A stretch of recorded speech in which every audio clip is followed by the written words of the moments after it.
Greetings, everybody. Jeremy from Follow Me Leadership, and today I want to talk to you about leading versus managing.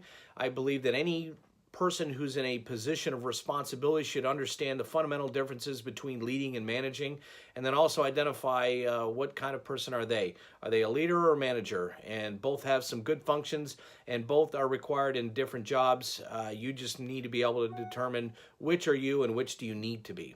When I was in the military, there were so many levels of leadership, and all functioned as part of a well-oiled machine.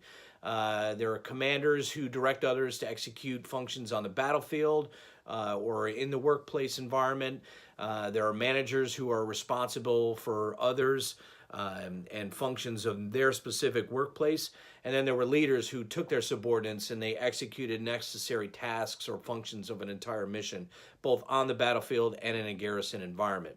In the corporate world, we find that it's very similar, but what we find is less emphasis on the leadership role and more on the managerial role. Your commanders in most business are your CEOs or senior executive staff. Then you have a multitude of managers below them, or middle management, if you will, that oversee everything from workplace functions to they oversee staff. And then below those folks are the people on the street, the staffers, the grunts, if you will.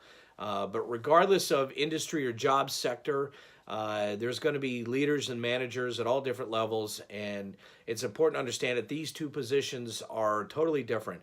They each have a needed set of skills and function in completely different ways to help achieve mission success. First and foremost, managers. Managers assign duties or direction to their people and expect them to carry out the tasks at hand. And they will conduct their managerial duties in several manners, ranging from objective-based management to micromanaging. These folks can dole out priorities and task lists and expect them to be completed in the time desired. They can also direct every aspect of the task list and even push for execution in the most specific way. Leaders are, by their definition, out front showing the way for their team to follow.